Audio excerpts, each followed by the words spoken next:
السلام علیکم ورحمۃ اللہ وبرکاتہ۔ کیسی ہیں آپ سب؟ امید ہے خیریت سے ہوں گے انشاءاللہ تعالی۔ اور جیسا کہ آپ سب کو پتہ ہے کہ رمضان کی آمد ہے، اور جب کوئی آنریبل گیسٹ ہمارے گھر میں آ رہا ہو، کوئی معزز مہمان ہمارے گھر میں آ رہا ہو، تو ہم اپنے گھر کی کتنی صفائیاں کرتے ہیں، ڈیکوریٹ کرتے ہیں، گھر کو سجاتے سنوارتے ہیں۔ تو یہ رمضان کی آمد ہے، رمضان ہمارے پاس ایک مہینے کا مہمان آ رہا ہے۔ ہم نے اس کی قدر کیسے کرنی ہے، اسی کے بارے میں ہم انشاءاللہ تعالی سیکھیں گے کہ اس کے سٹارٹ ہونے سے پہلے ہم اس کا کیسے استقبال کر سکتے ہیں، یہ ہمیں انشاءاللہ پتہ چلے گا۔ لیکن اس سے پہلے ایک لمبی حدیث ہے جو کہ حدیث قدسی ہے۔ حدیث قدسی وہ ہوتی ہے کہ جو اللہ تعالی اپنے بندے سے بات کرے، تو وہ ہمیں نبی صلی اللہ علیہ وسلم کے ذریعے سے ہی پتہ چلتا ہے۔ تو یہ حدیث جو ہے اللہ کا تعلق اس کے بندے کے درمیان بتاتا ہے کہ اللہ تعالیٰ کیا کہہ رہے ہیں اپنے بندے سے، اس کی ڈیمانڈ کیا ہے اپنے بندے سے، اور بندہ کیا کرتا ہے اپنے اللہ کے لیے۔ اللہ کا تعلق اور انسان کا تعلق کیا ہے، اور ہمیں کس سے مانگنا چاہیے۔ تو انشاءاللہ ابھی میں حدیث پڑھتی ہوں، تو ساتھ ساتھ اس کا تفسیر بھی کرتے ہیں اس کی۔ نحمدہ ونصلی علی رسولہ الکریم، اما بعد فاعوذ باللہ من الشیطان الرجیم، بسم اللہ الرحمن الرحیم، اللہم صلی علی محمد وبارک وسلم تسلیما۔ عن ابی ذر قال قال رسول اللہ صلی اللہ علیہ وسلم، یقول اللہ عز وجل عبادی کلکم ضال الا من ہدیت فسلونی الہدی اہدکم وکلکم فقیر الا من اغنیت فسلونی ارزقکم وکلکم مذنب الا من عافیت فمن علم منکم انی ذو قدرت علی المغفرہ فاستغفرنی غفرت لہ ولا ابالی۔ یہ ایک لمبی حدیث ہے، تو اس کا ترجمہ کرتے ہیں۔ حضرت ابو ذر رضی اللہ تعالی عنہ فرماتے ہیں کہ رسول اللہ صلی اللہ علیہ وسلم نے فرمایا کہ اللہ تعالی فرماتا ہے کہ اے میرے بندو، تم سب کے سب گمراہ ہو مگر جسے میں نے ہدایت دی، پس مجھ سے ہدایت مانگو۔ یعنی اللہ تعالیٰ فرماتے ہیں کہ تم سب کے سب گمراہ ہو مگر جس کو اللہ نے ہدایت دے دی وہی سیدھے راستے پہ ہے، اس لیے تم مجھ سے ہدایت مانگو، میں تمہیں ہدایت دوں گا۔ یعنی ہر چیز اللہ کے ہاتھ میں ہے، انسان اللہ کے آگے بے بس ہے۔ تم سب کے سب محتاج اور فقیر ہو مگر جس کو میں نے غنی کیا، لہٰذا مجھ سے روزی مانگو، میں تمہیں رزق دوں گا۔ تم سب گنہگار ہو مگر جسے میں نے معاف کیا، لہٰذا جس کو یہ معلوم ہو گیا کہ میں بخش دینے پر قدرت رکھتا ہوں، بس مجھ سے بخشش مانگے۔ یعنی اگر کسی کو لگتا ہے کہ وہ گنہگار ہے تو وہ اپنے گناہ کی معافی مانگے۔ جب اس کو یہ معلوم ہو جائے گا کہ میں بخشنے والا ہوں، اللہ تعالیٰ فرماتے ہیں جب اس کو پتہ چل جائے گا گنہگار کو کہ میں بخشش کی قدرت رکھتا ہوں، تو وہ مجھ سے بخشش مانگے، میں اسے بخش دوں گا۔ مگر وہ بخشش اگر نہیں مانگتا، گنہگار ہے، تو مجھے اس کی پرواہ نہیں۔ مجھے یہ بھی پرواہ نہیں کہ تمہارے پہلے اور پچھلے، تمہارے زندہ اور تمہارے مردہ، اور تمہارے تار و خشک، سب کے سب بڑا پرہیزگار اور پاک دل لے کر جمع ہو جائے، مطلب کیا ہے کہ جتنے بھی تمہارے نیکوکار لوگ ہیں، پرہیزگار و اولیاء، سب کو سب جمع کر لیں، اور جیسا کہ میرے سب سے بڑے متقی بندے کا دل ہوتا ہے، تو اس سے میرے ملک و سلطنت میں ایک مچھر کے پر کے برابر بھی اضافہ نہیں ہوگا، یعنی وہ میری شان میں اضافہ نہیں کر سکتے۔ سارے متقی جمع ہو جائیں تو مجھے میری سلطنت میں، میری بادشاہت میں ایک مچھر کے پر کے برابر بھی اضافہ نہیں کر سکتے۔ یعنی اللہ ایک شان والا ہے، اللہ ایک بہت بڑا ہے، اللہ مالک ہے، اللہ کی قدرت بالا ہے، سب سے اعلیٰ ہے۔ تو کوئی متقی، ساری دنیا کے پرہیزگار مل کے جمع ہو جائیں تو اللہ کی سلطنت میں ایک مچھر کے برابر بھی اضافہ نہیں ہوگا۔ اسی طرح اگر تمہارے تمام اگلے پچھلے اور مردہ زندہ ایک شقی یعنی گنہگار، بد نصیب اور گنہگار دل لے کر جمع ہو جائیں، جیسا کہ شقی اور بدبخت کا دل ہوتا ہے، یعنی جو فاسق ہوتا ہے، گناہ کرنے والا، گنہگار، تو میرے ملک و سلطنت میں ایک مچھر کے پر کے برابر بھی کمی نہیں ہو سکتی۔ یعنی وہ اگر سارے جمع ہو جائیں تو کہیں ہمیں اللہ کی سلطنت میں کوئی کمی کر دیں گے، تو ایسا نہیں ہے۔ اگر تمہارے اگلے پچھلے، تمہارے جن و انس، تمہارے مردہ زندہ اور تمہارے خشک و تر ایک زمین میں جمع ہو جائیں، اور تم میں سے ہر انسان دل کھول کر اپنی آرزو اور مقصد مانگے، اور میں ہر ایک کو جتنا وہ مانگتا ہے دے دوں، تو اس سے بھی میرے بادشاہت میں کچھ کمی نہیں آئے گی، مگر اتنی جتنی کہ تم میں کوئی سمندر کے پاس سے گزرے اور اس میں سوئی ڈبوئے، پھر اس کو اپنی طرف اٹھائے، اور یہ سب اس لیے کہ میں سخی ہوں۔ یعنی اب ایک بندہ پوری دنیا، جتنی بھی دنیا ہے، جتنے لوگ فوت ہو گئے، آنے والے سارے مل کر لوگ اللہ سے رزق مانگیں، اللہ سے کہیں اللہ ہمیں امیر کر دے، اللہ ہمیں دولت دے دے، تو اللہ تعالیٰ سب کو بھی دولت دے دے، تو اللہ کی بادشاہت میں پھر بھی کوئی کمی نہیں آئے گی۔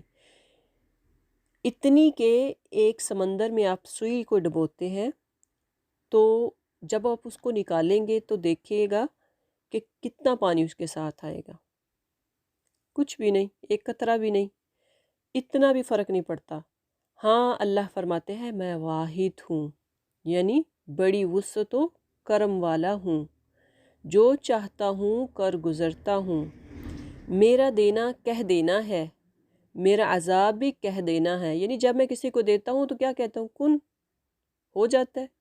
میں نے کسی کو عذاب دینا ہو تو مجھے کوئی بھاگ دوڑ نہیں کرنی پڑتی، کوئی تیاریاں، کوئی پلاننگ نہیں کرنی پڑتی، جسٹ میں کیا کہتا ہوں؟ کن، ہو جاتا، وہ ہو جاتا ہے۔ میرا امر کسی چیز کے لیے یہ ہے کہ جب میں اس کا وجود چاہوں تو کہہ دیتا ہوں کہ ہو جا، تو وہ ہو جاتی ہے۔ جب میں کسی چیز کو بنانا چاہوں تو کیا کہتا ہوں؟ ہو جا، کن، تو وہ چیز ہو جاتی ہے۔ کسی کو مارنا چاہوں، کسی کو کچھ کرنا چاہوں تو کن کہتا ہوں، ہو جاتا ہے۔ اب پہلا جو ٹکڑا ہے جس میں ہے کہ تم سب فقیر ہو اور غریب ہو، میرے محتاج ہو، اس میں عطائی کلام و عذابی کلام، یعنی میرا دینا بس اتنا ہے کہ میں بس کہہ دوں اور وہ آدمی کو مل جاتا ہے، اور میرا عذاب بھی ایسا ہی ہے کہ میں جب کہتا ہوں تو میرا کہنا کافی ہوتا ہے، جیسا کہ سورہ یاسین میں آتا ہے انما امرہ اذا اراد شیئا ان یقول لہ کن فیکون۔ وہ جب کوئی کام کرنا چاہے تو اس کا کام بس یہ ہے کہ اسے کہہ دے کہ ہو جا، اور وہ ہو جاتا ہے۔ دوسری روایت میں الفاظ کچھ یوں ہیں، کہا گیا کہ تمہارے اعمال کو میں نے حفاظت کے ساتھ شمار کر کے رکھا ہوا ہے، اب جو آدمی بھلائی پائے تو اللہ کا شکر ادا کرے، اور جو آدمی اپنے اعمال کے نتیجے میں برائی، شر اور نقصان پائے تو اپنے آپ کو ملامت کرے، کسی اور کو ملامت نہ کرے۔ یعنی ہم جو بھی کام کرتے ہیں اللہ تعالیٰ اس کو اپنے پاس لکھتے جا رہے ہیں۔ آپ کو پتہ ہے فرشتے ہیں رائٹ لیفٹ، تو وہ لکھتے جا رہے ہیں۔ آپ نیکی کا کام کرتے ہیں تو رائٹ جو سائڈ پہ فرشتہ ہے وہ لکھتا ہے، برائی کا کرتے ہیں تو وہ بائیں ہاتھ بائیں سائڈ والا لکھتا ہے۔ تو اب یہ حدیث بڑی طویل ہے اور دل دماغ میں بڑی ہلچل مچانے والی ہے، یعنی اس کو جب آپ پڑھتے ہیں تو بڑا بندہ ڈسٹرب ہوتا ہے۔ خدا اور بندے کے تعلق کا پورا آئینہ اس حدیث کے اندر پیش کر دیا گیا ہے، اور اللہ تعالیٰ کی عظمت اور شان بھی اس میں بیان ہے۔ اب اس ہماری زندگی کی ضروریات جو ہیں 3 حصوں میں تقسیم کیا گیا ہے۔ نمبر 1 کیا ہے؟ میٹیریلسٹک، مادی، یعنی میٹیریلسٹک نیڈ جو ہے ہماری مادی ضرورت۔ ایک حدیث میں پانی تک کا ذکر ہے کہ تم سب پیاسے ہو سوائے اس کے کہ جس کو میں پانی پلاؤں۔ ایون کہ آپ پانی تک بھی اگر آپ پیتے ہیں تو یہ اللہ کی قدرت، اللہ کی رحمت ہے، اللہ کی نواز ہے کہ اللہ نے ہمیں پانی تک بخشا ہوا ہے۔ اب دیکھیں کئی ایسے علاقے ہیں جہاں پہ پینے کو صاف پانی نہیں ہے، یا ہوتا جب پانی صاف ہوتا ہے لیکن کچھ ہی مہینوں یا سالوں کے بعد وہ گندا پانی ہو جاتا ہے۔ تو یہ پانی کی قدرت، پانی کو صاف کرنا، یہ قدرت کس کے ہاتھ میں؟ اللہ کے۔ ہاں اللہ کہتے ہیں سوائے اس کے کہ جس کو میں پانی پلاؤں، تو سارے کے سارے خزانے اللہ کی مٹھی میں ہیں، وہ ہماری ساری مادی ضروریات کو پورا کرتا ہے۔ دوسری ضرورت کیا ہے؟ وہ ہے اسپریچول اور مورل نیڈ، معنوی ضروریات۔ مطلب کون سا کام کریں گے، کس طرح اپنے آپ کو رکھیں گے، زندگی کیسے گزاریں، اور کس کام سے کامیابی اور فلاح ہمارے حصے میں آئے گی۔ یعنی انسان سوچتا ہے نا کہ میں کیسے کامیاب ہوں گا، میں کیسے رزق کماؤں گا، کیا کام کروں گا تو میرے رزق میں اضافہ ہوگا، کیا کام کروں گا تو میری اولاد اچھی ہوگی، وغیرہ وغیرہ۔ تو یہ کیا ہے؟ اسپریچول مورل اور مورل نیڈ۔ یہ بھی اللہ کے ہاتھ میں ہے۔ اللہ جسے چاہے ہدایت دے دے، جسے چاہے جتنا رزق دے دے۔ تیسری جو ضرورت ہے وہ ہے ہم اپنے اعمال کے نقصان اور تکلیف سے بچ پائیں۔ یعنی انسان ایک عمل کرتا ہے تو اس کے تکلیف سے کیسے بچا جائے گا؟ اچھے اعمال کا انجام اچھا ہوتا ہے لیکن برے اعمال کا انجام برا ہوتا ہے۔ یہ تو آپ نے سنا ہے نا کہ اگر کوئی کسی پہ ظلم کرتا ہے، اللہ تعالیٰ اس کی رسی کو ڈھیلا چھوڑ دیتا ہے، اتنا ڈھیلا چھوڑ دیتا ہے کہ کسی کو کچھ مہینوں بعد ہی اللہ پکڑ لیتا ہے، کسی کو کچھ سالوں بعد، کسی کو کئی سال جو ہے وہ اس کو ڈھیلا، اس کی رسی چھوڑ دیتے ہیں، وہ ظلم کرتا رہتا ہے۔ آخر کار ایک دن ایسا آتا ہے کہ اللہ تعالیٰ اس کو اپنے عذاب میں جکڑ لیتے ہیں، تو وہ پھر انسان بنتا ہے۔ تو اللہ تعالیٰ اسی طرح سے برے اعمال سے بچانا بھی اس کی قدرت میں ہے۔ اگر کوئی انسان برے اعمال کرتا ہے تو وہ بچا سکتا ہے، لیکن اللہ نے وَهَدَيْنَاهُ النَّجْدَيْنِ، اللہ نے ہمیں 2 راستے دیے ہیں، وہ اس لیے کہ رائٹ اینڈ رانگ جو راستہ ہے، رائٹ کیا ہے، رانگ کیا ہے، 2 چیزیں اللہ نے آپ کو بتائی ہیں۔ اب آپ نے چوز کرنا ہے کون سا کریں گے۔ اب انسان یہ 3 قسم کی ضروریات سب کے سب اللہ پوری کرتا ہے۔ ان 3 چیزوں کی انسان کو ضرورت پڑتی ہے، انسان اسباب کا محتاج ہوتا ہے۔ انسان کو کسی نہ کسی ریسورس کی ضرورت پڑتی ہے، جبکہ اللہ کو کسی سبب کی ضرورت نہیں۔ وہ تو مسبب الاسباب ہے، وہ تو اسباب کا خود خالق ہے، اس کو کسی سبب کی ضرورت کیوں ہوگی؟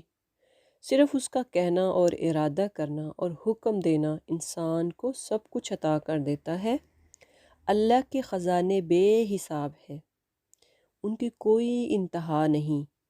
اگر انسان وہ سب کچھ بھی مانگ لے جو وہ مانگنا چاہتا ہے اور جو اس کی انتہا، آرزو اور خواہش ہے، حتیٰ کہ دنیا اور آخرت کی ساری بلائیاں مانگ لے، اور سب کے سب انسان مل کر بھی مانگ لیں اور اللہ تعالیٰ سب دے بھی دیں، تب بھی اس کی بادشاہت اور خزانوں میں ذرا بھی کمی نہیں ہوگی۔ اسی طرح کوئی گناہ گار گناہ کرتے ہیں، گناہوں کے بارے میں اللہ نے فرمایا کہ جب کوئی گناہ کرتا ہے تو اللہ تعالیٰ کہتے ہیں لا ابالی، آئی ڈونٹ کیئر، مجھے کوئی پرواہ نہیں ہے۔ کوئی گناہ کرتا ہے تو وہ اپنے لیے کرتا ہے، کیونکہ اللہ نے ہمیں 2 راستے دکھائے ہیں، اسے کوئی پرواہ نہیں ہے۔ آدمی جتنا بھی گناہ کرے، ان گناہوں سے اس کا کوئی نقصان نہیں ہوتا، نقصان وہ کس کا کر ہے؟ اپنا کر رہا ہے۔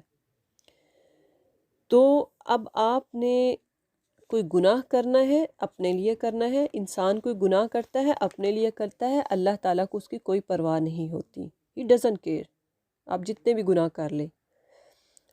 اب اسی طرح سے اللہ تعالیٰ نے فرمایا تمہارے اعمال کو میں شمار کر کے رکھتا ہوں، جو کچھ بھی پیش آنے والا ہے خواہ دنیا میں یا آخرت میں پیش آئے، یہ سارے کا سارا تمہارے اعمال کا نتیجہ ہے۔ اب آدمی یہ پوچھ سکتا ہے کہ اگر سب اعمال کا نتیجہ ہے تو اللہ تعالیٰ نے یوں کیوں فرمایا کہ جو آدمی بھلائی پائے وہ اللہ کا شکر ادا کرے، اور جو شخص برائی کرے تو اپنے نفس کو ملامت کرے؟ یہ اس نے اس لیے فرمایا کہ عمل کرنے کے لیے اختیار اس نے دیا ہے، اچھے اعمال کرنے پر انعامات کا وعدہ فرمایا، اور اگر آدمی کو کوئی اختیار حاصل نہ ہوتا اور وہ یہ عمل نہ کرتا تو اس کو یہ انعامات حاصل نہیں ہو سکتے تھے۔ تو اگر یہ انعامات حاصل ہوئے تو یہ اللہ کا شکر ہے کہ اس نے رستے کو کھول دیا۔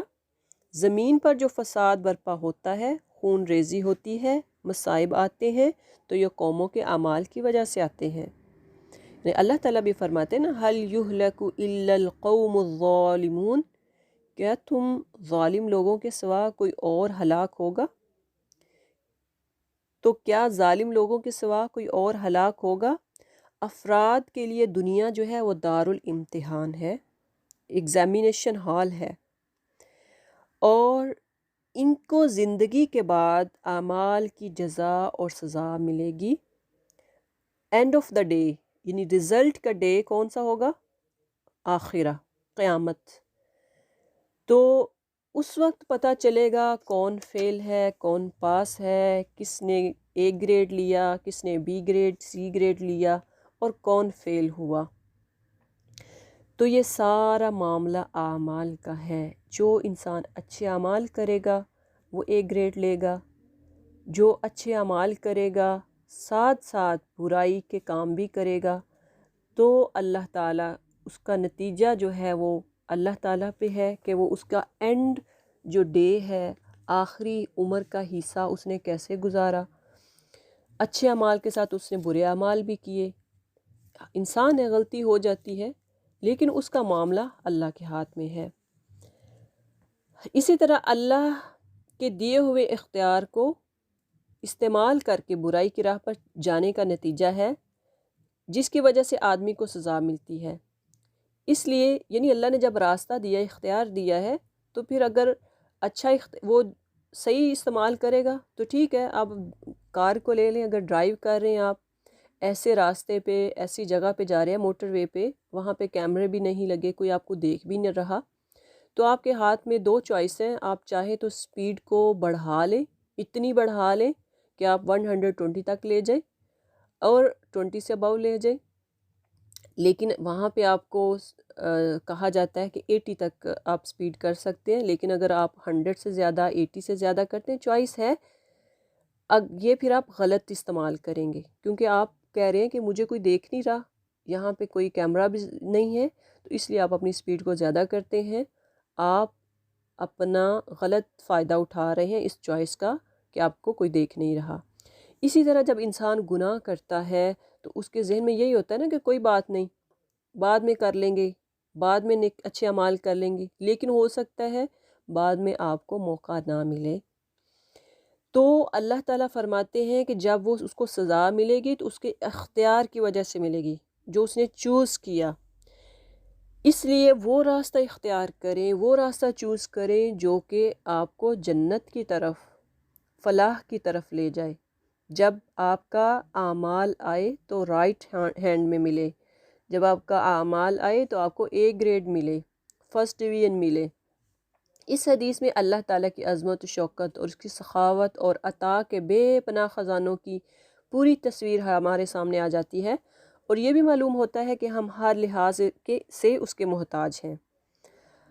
اب دیکھیے گا کہ ہر لحاظ سے ہم اللہ کے محتاج ہیں، پانی کے بھی محتاج ہیں۔ اب دیکھتے ہیں کہ سمندر جو ہے یہ 70% دنیا میں، زمین میں جو سمندر ہے 70% ہے، اور کرہ ارض پر موجود پانی کو اللہ تعالیٰ بخارات یعنی سٹیم کی صورت میں جمع کرتا ہے، اور جو بادلوں کی صورت میں ہو کر ہوا کی روش اختیار کر لیتا ہے، یعنی بادلوں کی صورت میں جاتا ہے، لیکن جیسے ہوا جس رخ کی ہوتی ہے اس رخ پر پھر وہ پانی جو ہے اللہ تعالیٰ برسا دیتے ہیں، جہاں دیکھتے ہیں جہاں ضرورت ہے وہاں پانی برس جاتا ہے، یعنی بارش آ جاتی ہے۔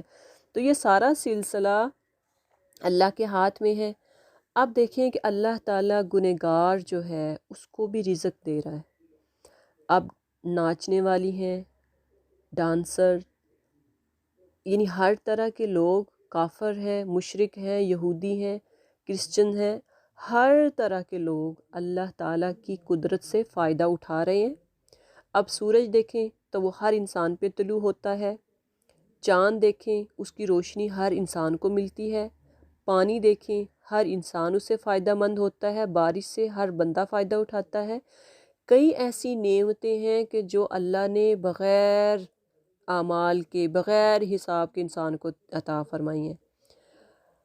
کچھ ایسی نعمتیں ہیں کہ جو اللہ تعالیٰ نے نیک اعمال کرنے والوں سے بھی زیادہ گنہگاروں کو عطا کی ہیں۔ تو یہ اس لیے نہیں کہ وہ جو ہے گنہگار وہ اللہ کے زیادہ قریب ہیں، اس لیے نہیں۔ رزق کا دینا اس لیے نہیں ہوتا کہ یہ اللہ کے قریب ہے یا اللہ کے دور ہے یا اللہ سے دور ہے۔ رزق کا دینا اس کی قسمت کا ہوتا ہے، اللہ نے لکھ دیا ہوتا ہے کہ اس کو کتنا رزق ملے گا۔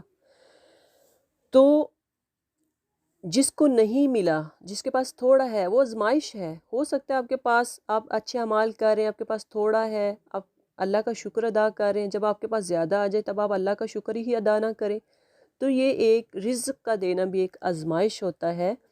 جب کئی لوگوں کو زیادہ مل جاتا ہے تو وہ اللہ سے دور ہو جاتے ہیں۔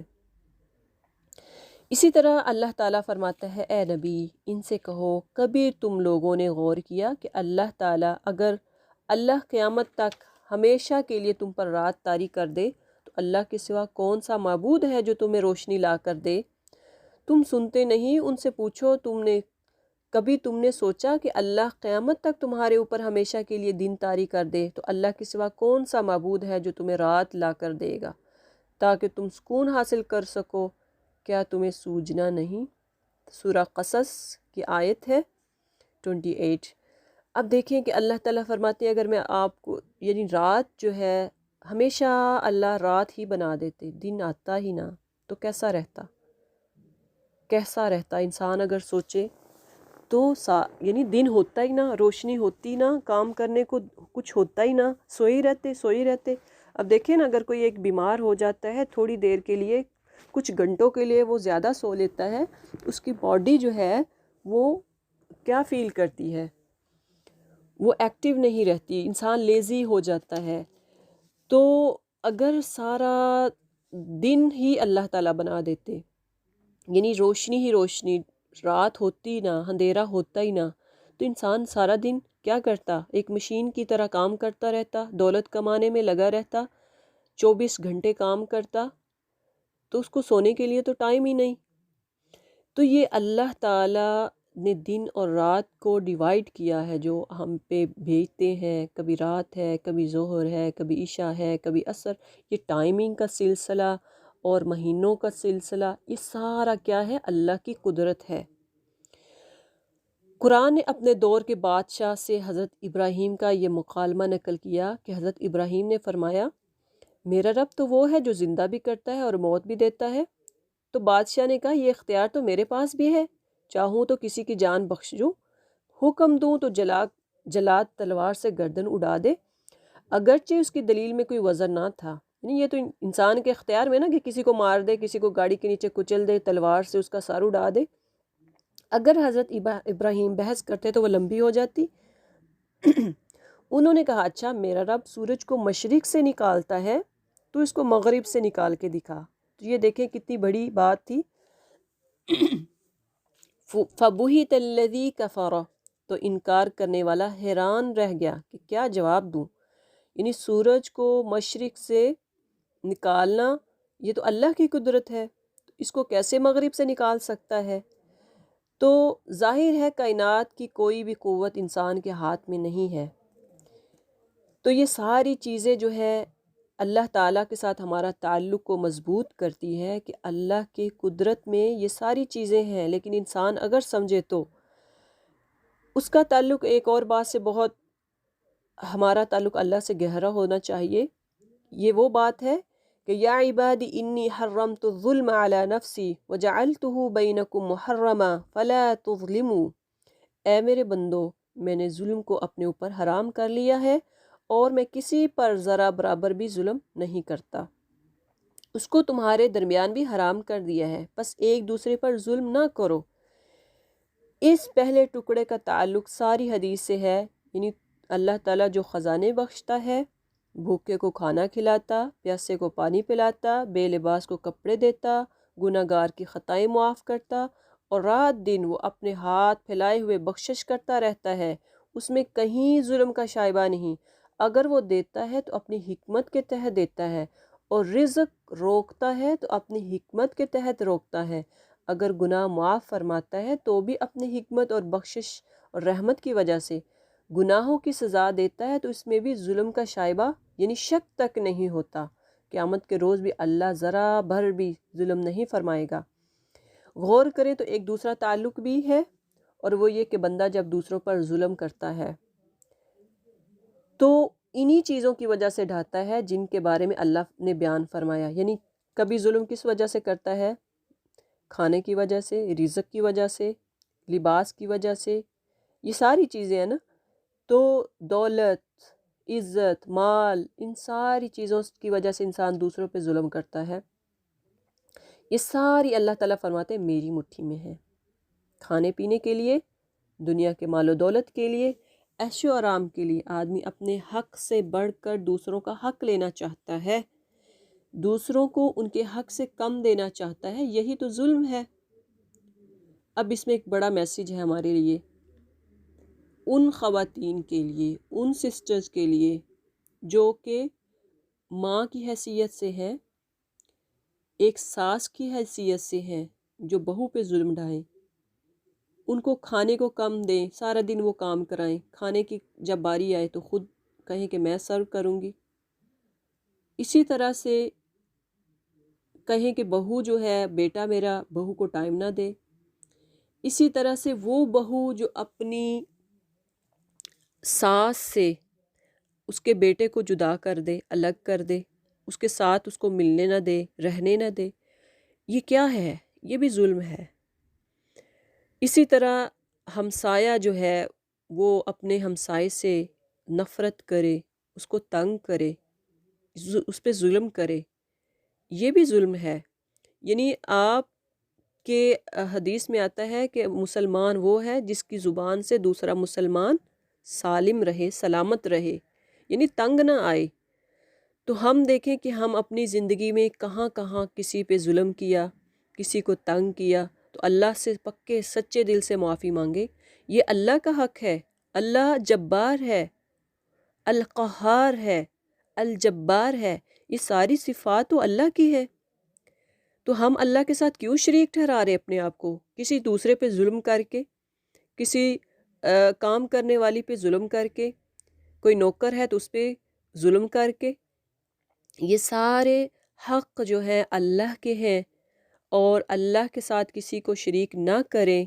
حقوق العباد بھی ادا نہیں کرنا، اس کا شعور نہیں۔ کچھ لوگ اللہ کا حق تو دور کی بات، حقوق العباد بھی نہیں۔ یہ سارے رائٹس جو ہیں انسان کے انسان پہ ہے نا۔ حقوق العباد میں سے ہے ساس بہو کا مسئلہ، بہو ساس کا مسئلہ، نندوں کا مسئلہ، اسی طرح بھابھی نندوں کا مسئلہ، ہمسائے ہمسائے کا مسئلہ، جو بہنیں جب شریک بن جاتی ہیں، بہنوئی شریک یعنی سارے مسائل کیا ہیں؟ حقوق العباد میں آتا ہے۔ اب کہاں پہ ہم کس کا حق مار رہے ہیں، کیوں کر رہے ہیں، یہ ہم سوچنے کا، غور کرنے کا ٹائم ہے۔ اور اس کا اپنے رب سے تعلق کیا ہے؟ جن چیزوں کی مدد سے وہ زندگی بسر کر رہا ہے، جو ہوا اس کے جسم میں آ جا رہی ہے، جو غذا اس کی زندگی کی تقویت کا باعث ہے، یہ سب اللہ کے ہاتھ میں ہے۔ آدمی کو جب یہ پتہ ہے کہ سب کچھ اللہ کے ہاتھ میں ہے، ایسی صورت میں بندوں پر ظلم کرنے سے زیادہ بڑی بے حیائی کا کام کیا ہو سکتا ہے؟ اللہ تعالیٰ تو فرماتا ہے مجھ سے مانگو میں تم کو ہدایت بھی دوں گا، مجھ سے کھانا مانگو میں تمہیں رزق دوں گا، کپڑا رزق مانگو سب کچھ دوں گا، اور اس کے بعد بھی میرے خزانے میں کوئی کمی نہیں ہوگی۔ تو کسی حسد کرنے کی بجائے ایک دوسرا اس کے پاس مال زیادہ ہے، دولت زیادہ ہے، عزت زیادہ ہے، حسد کرنا، بغض کرنا، یہ سارا ناجائز ہے۔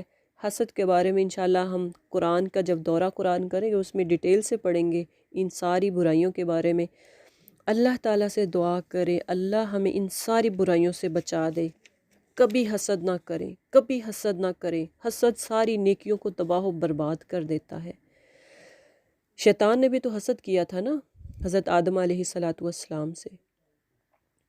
تو جب اللہ تعالیٰ نے آپ کو اتنا کچھ دیا ہے تو اللہ تعالیٰ کا شکر ادا کریں، دسترخوان پر بیٹھیں، ہاتھ اٹھائیں، اللہ تیرا شکر ہے مجھے کھانے کو یہ کچھ مل رہا ہے، تو مجھے کھلاتا پلاتا ہے، اور آپ کی زبان پر ہو الحمدللہ الذی اطعمنا وسقانا وجعلنا من المسلمین۔ اس کا تعلق اللہ کے ساتھ زندہ تعلق ہے، یعنی صرف زبان سے کلمہ ادا کر لینا تعلق نہیں، بلکہ یہ ایک حرکی تعلق ہوتا ہے، ڈائنامک، نفس اور شعور پر چھایا ہوتا ہے، دل کے اندر اتر جاتا ہے۔ اب جب کسی کی تعریف کرتے ہیں نا، ایک شکر ہوتا ہے ایک تعریف ہوتی ہے، تو تعریف کرتے ہیں جب کسی کا حسن دیکھتے ہیں، جب کسی کی اچھی چیز دیکھتے ہیں، خوبصورت منظر دیکھتے ہیں تو کیا کرتے ہیں؟ تعریف کرتے ہیں۔ اور شکر کب کرتے ہیں؟ جب آپ کے دل سے کسی کے لیے اندر سے جب کوئی آپ کی ہیلپ کرتا ہے تو آپ کے اندر سے ایک دعا سی نکلتی ہے، پھر آپ اس کا شکریہ ادا کرتے ہیں۔ تو اس کا نتیجہ انسان کی آپس میں محبت کی صورت میں نمودار ہوتا ہے۔ جب آپ کسی کا شکریہ ادا کرتے ہیں تو آپس میں محبت ظاہر ہوتی ہے، جو ہر ظلم اور زیادتی سے پاک ہوتا ہے۔ تو یہ ساری چیزیں ہیں جو آج ہمیں ایک لمبی حدیث قدسی سے ظاہر ہوتی ہیں۔ تو اللہ تعالیٰ کی فیاضی سے فائدہ اٹھائیے، اس کے دربار میں حاضر ہوں، اس کی طرف نگاہیں رکھیں، اسی کے آگے ہاتھ پھیلائیں، وہ دینے والا ہے، ہر وقت دن رات ہر ساعت میں موجود ہے، اور اللہ سن رہا ہے، اللہ سمیع ہے، اللہ دیکھ رہا ہے، البصیر ہے۔ اللہ ہم سب آپ کے فقیر ہیں، آپ کے محتاج ہیں، اللہ ہم سب آپ سے مانگتے ہیں، اللہ تو ہم سب سے راضی ہو جا۔ وما علینا الا البلاغ وآخر الدعوانا ان الحمد للہ رب العالمین۔ سبحان ربک رب العزت عما یصفون وسلام علی المرسلین والحمد للہ رب العالمین۔